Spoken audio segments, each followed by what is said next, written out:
दोस्तों, नवरात्र के 5वें दिन स्कंद माता की पूजा आराधना की जाती है। यह माँ का वात्सल्य विग्रह है। तो इस दिन अगर कोई भक्त संतान प्राप्ति के लिए इनकी आराधना करता है तो उसकी यह मनोकामना अवश्य पूरी होती है।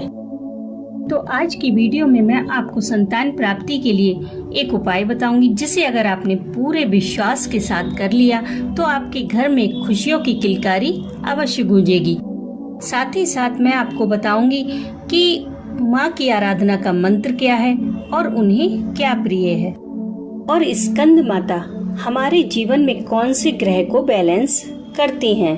तो चलिए वीडियो शुरू करते हैं। दोस्तों, स्कंद माता की आराधना का मंत्र है, या देवी सर्वभूतेषु मातृ रूपेण संस्थिता नमस्तस्यै नमस्तस्यै नमस्तस्यै नमो नमः। दोस्तों, माँ को लाल फूल अति प्रिय है, तो आप माँ को गुलहेड़ का फूल या फिर गुलाब का फूल चढ़ा सकते हैं।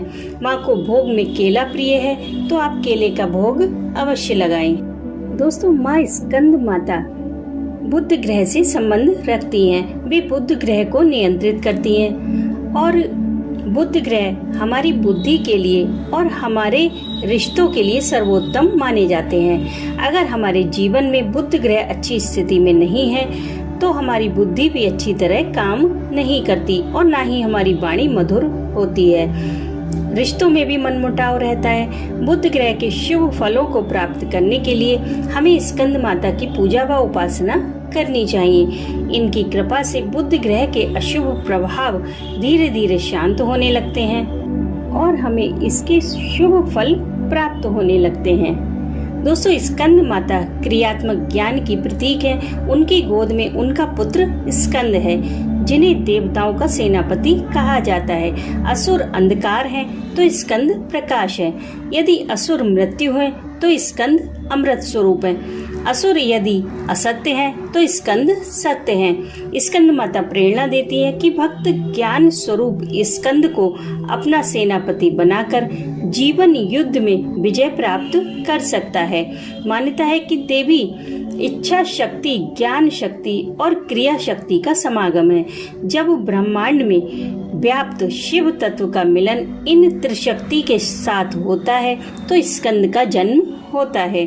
माँ स्कंद माता की आराधना करने वालों को भगवती जीवन में सही दिशा में ज्ञान का उपयोग करके उचित कर्मों के द्वारा सफलता और सिद्धि प्रदान करती हैं। इनका वर्ण पूरी तरह से निर्मल कांति वाला सफेद है। यह कमल के आसन पर विराजती हैं, इसलिए इन्हें पद्मासना भी कहा जाता है। यह वात्सल्य विग्रह है, इसलिए माँ कोई भी शस्त्र धारण नहीं करती।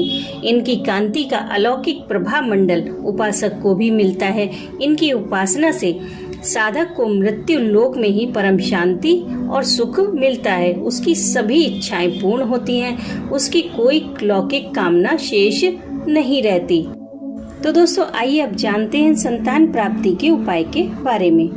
दोस्तों, संतान की चाह हर किसी को होती है, लेकिन जिनके पास कोई संतान नहीं होती वो हर तरह का उपाय करते हैं, डॉक्टर्स को दिखाते हैं। कुछ लोगों को फायदा भी होता है, लेकिन कुछ लोग ऐसे हैं जिनको कोई प्रॉब्लम नहीं है, फिर भी वे संतान के सुख से वंचित हैं। तो ऐसे लोगों को माँ भगवती की शरण में आना चाहिए, क्योंकि वो सारे जगत की माँ है। आपका दर्द उनसे बेहतर और कोई नहीं समझ सकता। आज मैं आपको माँ भगवती का ही एक ऐसा मंत्र बताऊंगी, जिसे अगर आप 41 दिन तक करेंगे तो आपको अवश्य लाभ होगा। इस उपाय के लिए आपको एक पानी वाला नारियल चाहिए। उस नारियल पर आप मौली लपेट लें और माँ भगवती के सामने रखकर उसका पूजन करें। हल्दी कुमकुम लगाएं। उसके बाद आपको नारियल पर लौंग के 2 जोड़े चढ़ाने हैं। उसके बाद आप वहीं माँ के समीप बैठकर इस मंत्र का 108 बार जाप करें। मंत्र है ओम दुंग दुर्गाय नमः। मंत्र आप एक बार फिर सुन लीजिए, ओम दुंग दुर्गाय नमः। इस मंत्र का 108 बार जाप करने के बाद दोनों पति पत्नी प्रसाद स्वरूप लौंग के जोड़े ग्रहण कर लें। इतनी पूजा आपको लगातार 41 दिन तक करनी है। 41 दिन के बाद आप इस नारियल को उठाकर अपने बेडरूम में किसी ऐसी जगह पर रख लें जिससे आते जाते आपकी नजर उस पर हमेशा पड़ती रहे। तो दोस्तों इस उपाय को करिए, बहुत जल्द आपको खुशखबरी मिलेगी। इस उपाय को आप नवरात्रि के 5वें दिन से यानी कि स्कंद माता के दिन से शुरू कर सकते हैं, या फिर आप पूरी नवरात्रि में किसी भी दिन से इस उपाय को शुरू कर सकते हैं। उसके बाद शुरू करने के बाद आप 41 दिन तक इस उपाय को करें।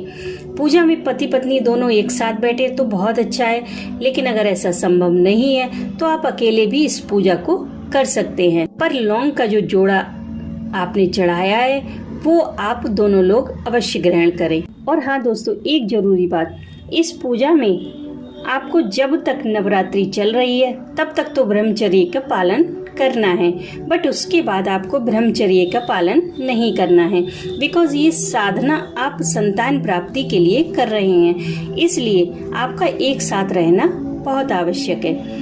बस केवल शुद्धता का ध्यान रखें और गंगा जल का प्रयोग करें।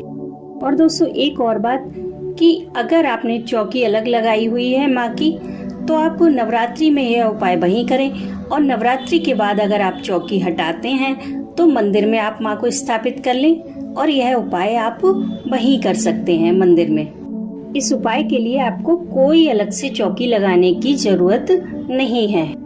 और दोस्तों सबसे जरूरी बात यह है कि माँ पर अपना विश्वास बनाए रखें, वो आपकी मुराद अवश्य पूरी करेगी। कल फिर मिलते हैं माँ कात्यायनी के स्वरूप के साथ।